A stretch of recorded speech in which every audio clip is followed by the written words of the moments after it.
Fala aí, pessoal! Vamos reagir juntos a essa notícia do Timeline. Já se inscreve aí. Cara, eu vou te ser bem sincero, essa galera do Centrão e militares, eles conseguiram enganar bem o Bolsonaro. Sem brincadeira. Hoje o Bolsonaro, sem dúvida, reconhece isso. Porque quando ele não deu ouvido ao professor Olavo sobre isso, sobre esse assunto, qual era o campo de visão, a perspectiva do Bolsonaro? De um lado, eu tenho um pessoal que está apontando pessoas realmente que não tem como confiar, que o problema vai ser sério. Do outro lado, eu tenho um grupo que, embora não me agrade, pode me manter aqui na presidência e eu conseguir levantar certas pautas que, com o tempo, o povo brasileiro vai aprender a lutar contra. E aí, ele ficou no colo desses caras, militares, centrão, e aí ele foi tentando colocar as pautas econômicas, e aí veio a pandemia e atrapalhou tudo, né? Aí destruiu tudo, arrebentou com o Bolsonaro. Mas no início, os primeiros 6 meses do Bolsonaro, ele estava com muita autonomia, ele estava com muita força. E ali, naquele momento, foi quando eles vieram para cima do Terça Livre, a Brasil Paralelo tinha recém começado, eles foram atrás da Brasil Paralelo, eles foram atrás do Conexão Política, que depois ficou mais isentão e só repetindo o que a imprensa estava falando. E eu estava ajudando o pessoal ali no início, né? Levei o pessoal do Conexão Política para vários gabinetes ali em Brasília, levei o Palácio do Planalto, levei vários sites pequenos para impulsionar, para ajudar o pessoal. E, nesse período, a mídia independente, ela estava atropelando a grande mídia. Porque, por exemplo, um ministro do Bolsonaro ia dar entrevista para as mídias independentes, não só o Terça Livre, e não ia para a Globo. Depois é que veio a mudança interna ali, no core do Palácio do Planalto, e aí veio uma galera, como Ramos, General Ramos. Erramos, né? O Olavo chamou ele de General Ramos. E aí esse pessoal é que começou a querer manipular o trabalho do Bolsonaro e, sobretudo, do Eduardo, tá? O Eduardo, por exemplo, não era bem-vindo ali, né, no meio daquela galera. Era até uma tensão. Uma hora a gente pode fazer só um flashback de todo esse período, detalhadamente, mas isso fechado para os assinantes, né? Porque aqui a gente teria que parar a pauta inteira do dia a dia só para tratar desses assuntos. Mas eu posso afirmar peremptoriamente, esse pessoal militar, eles cercaram o Bolsonaro, e te digo mais, tá? Sobre esse tema a gente vai tratar mais adiante, agora está muito fresco.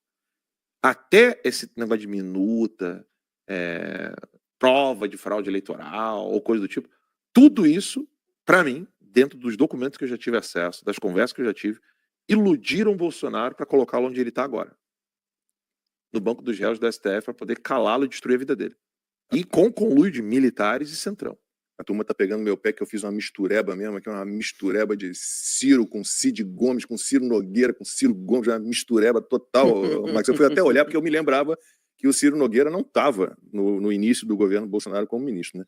Ele foi até verificado, ele entrou no dia 28 de julho de 2021, inclusive fiz uma entrevista com ele nessa época. Era meio que aquele governo enfraquecido ali para aquela batalha ingrata ali com o negócio de Covid e tal, ele teve que meio que se entregar. Eu me lembro que ele antes, se não me engano foi antes, ele teve que nomear o Fábio Faria, né? Ele recriou o Ministério das Comunicações, colocou o Fábio lá, e depois veio o Ciro Nogueira. Foi uma época que estava com a base um pouco mais enfraquecida, né? Gente, nunca confiei em Ciro Nogueira, tá? Mas ele se coloca publicamente como alguém que é a favor, que é aliado do Bolsonaro. Então, o que me parece que eles já começaram a virar... Ou seja, o que a esquerda já entendeu? O Bolsonaro está condenado e inelegível. Então, mesmo que venha a anistia, os ministros já falaram que não vão aceitar voltar a tirar a inelegibilidade dele. Então, a esquerda já se convenceu disso. Óbvio que a gente ainda vai continuar aqui apoiando que o Bolsonaro seja candidato no que vem. Mas a esquerda já está convencida de que isso não vai acontecer. Então, o que eles começaram a fazer? Começaram a virar os canhões para os aliados. Para aqueles que...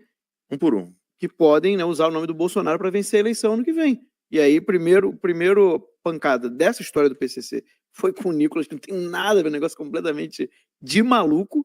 E aí agora, então, eles estão apontando para o Ciro Nogueira. Né? Não sei a veracidade da acusação, o Ciro Nogueira nega, diz que aquilo é impossível, porque ele nem sequer nunca teria conversado com essas pessoas, nunca teria visto essas pessoas. Se é assim, eu acho que o Ciro Nogueira devia processar o ICL por difamação, né? Porque tem que saber, o ICL procurou o Ciro Nogueira para ele dar a versão dele? Porque tem isso, né? Uhum. Tem isso. Quando o pessoal fala, quando você fala de alguém, quando você faz uma acusação grave, você procura o outro lado para poder saber como que a pessoa se posiciona.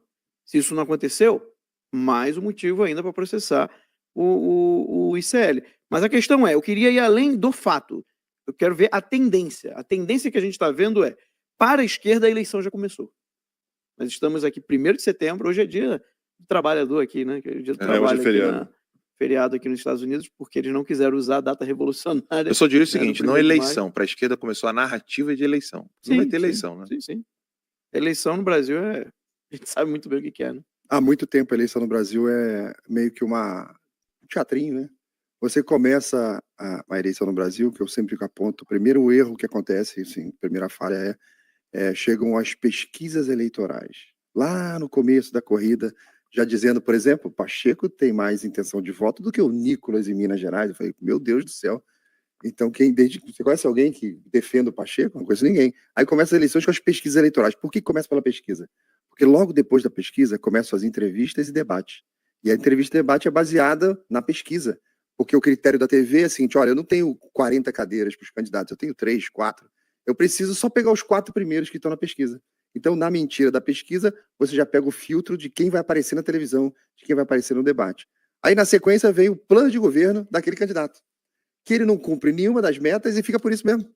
O plano de governo é uma peça de fantasia que você registra lá no TSE a troco de nada, ou seja, a pesquisa é falsa, a entrevista é falsa, o plano de governo é falso, o debate é falso, horroroso, terrível, você não consegue debater tema nenhum, não tem tempo para você debater, não tem profundidade, aquela discussão, bate-boca e tal, e o eleitor vai para a urna. Aí você vê tudo que aconteceu antes, é um teatro. Né? E lembrando que esse cara que entrou na campanha ainda foi escolhido pelo chefe de partido. Já teve uma eleição antes, uma escolha antes, você escolhe dentro de uma escolha de alguém que já foi escolhido, aí a gente volta para o tema que a gente conversou semana passada, o brasileiro sai de casa para evitar o mal maior, para votar no menos ruim, para votar contra alguém, e nunca é uma escolha de coração dele. Né? Esse é o cenário aí das nossas eleições, e sempre foi assim, tá, gente? Não é uma novidade, não. Eu tô levando as pedradas aqui no chat, mas ainda bem que tem a Dione Nora aqui que falou o seguinte, que eu misturei Ciro Nogueira com o Cid Gomes. Se os dois prestassem, não teria se confundido. Exato. É verdade. É porque bosta e fezes é o mesmo conteúdo, as palavras são distintas. Muca intestinal também. Intestinal. Bom, por aí, eu não né? sei se vocês viram isso. Estou louco para ouvir o Max falar sobre esse assunto, mas o bispo Dom Adair José Guimarães, Eu vi. você já tinha ouvido falar dele? Não? Não conheço. Sim. Ele é da Diocese de Formosa, em Goiás, aí pediu durante oração no sábado que Nossa Senhora Aparecida livre o país, o Brasil, do comunismo. Foi durante um evento religioso chamado Desperta Brasil, no estádio Mané Garrincha, em Brasília, e ele disse exatamente o seguinte, o Dom Adair José Guimarães. Pela intercessão de Nossa Senhora Aparecida, venha sobre vós a bênção que nos impede de ter fome, guerra, doença e o comunismo. E o bispo foi muito aplaudido. E não foi a primeira vez, tá, que ele falou de política, digamos assim. Em 2024, o Dom Adair saiu em defesa dos presos, dos injustiçados do 8 de janeiro e criticou a ditadura do Brasil. Então, ainda há bispos, né? Que bom.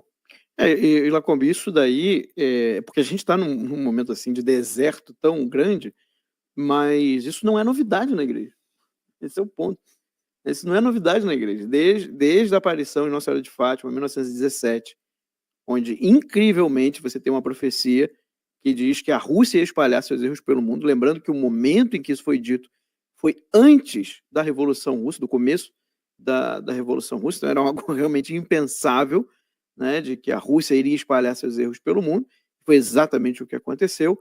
Né, virou uma oração comum entre os católicos, pedir, e entre bispos, padres, né, essa autoridade da igreja, pedir que os países fossem libertados do mal do comunismo, né, fossem protegidos do mal do comunismo, fossem libertados do mal do comunismo. O que acontece é, você tem uma infiltração muito fomentada pela própria KGB russa, né, que infiltra pessoas em seminários, né, vai infiltrando ali nas paróquias, que é o que depois vai ser chamado de teologia da libertação. Mas houve um planejamento de uma infiltração para quê? Para exatamente tentar mostrar para os cristãos que não, o comunismo é coisa de gente boazinha, né? Comunismo não tem nenhum problema, é compatível com o evangelho. Inclusive, agora vamos criar a teologia da libertação, que tem a ver com o comunismo. Então, você tem aí décadas de uma infiltração comunista nas igrejas, inclusive em seminários, inclusive criando uma teologia própria, que foi condenada na década de 80, né? Na época do cardeal, ele era cardeal ainda, né? O Joseph Ratzinger, que depois viria a ser o Papa Bento XVI, onde ele diz, ó, não existe essa coisa que se fala na teologia da libertação. A única teologia da libertação é a libertação do pecado, né? Foram 2 documentos, inclusive, onde se condenava a teologia da libertação, entendida como é com o seu viés comunista, né? Então, o que está acontecendo agora, e que bom que está acontecendo, é que alguns estão despertando. O Dom Adair sempre foi muito bom. Você pega a homilias dele, sempre... Teve alguém dizendo que ele era da TL, que mudou? Aí eu já não sei. Não, Não, né? Dom Adair Acho que a pessoa se confundiu. Dom Adair É. não. Mas eu sempre desde que eu o conheço, assim, nunca conheço pessoalmente, né, por vídeos, ele sempre foi muito claro contra o comunismo, né, e sempre pedindo, né, fazendo orações desse tipo contra para que o país seja libertado do comunismo, para que o país seja protegido do comunismo, o que era algo muito comum antigamente. Depois passou a não falar-se mais disso, e agora, graças a Deus, você tem alguns padres e bispos que estão começando a despertar para isso, inclusive nos seminários. Também já se começa a falar sobre isso, né? Eu e o Alan, a gente pegou o início dessa nova fase aí de um despertar. Ainda não é o mínimo que eu acho que necessário para ver uma mudança séria, mas a gente começa a ver novos ventos soprando, né, sinais de mudança e de conscientização em relação ao mal do comunismo, que é anticristão. Tá? O comunismo ele nasce como um movimento anticristão. Mas, Max, eu acho que o que está acontecendo é que o católico, principalmente aqui, que é o ponto do Dom Adair, a coisa bonita ali foi a reação do público. A reação do Estavam público falando no chat. foi imediata Aplauso e repetindo o que ele e falava. explosiva, tipo aquela retração, né?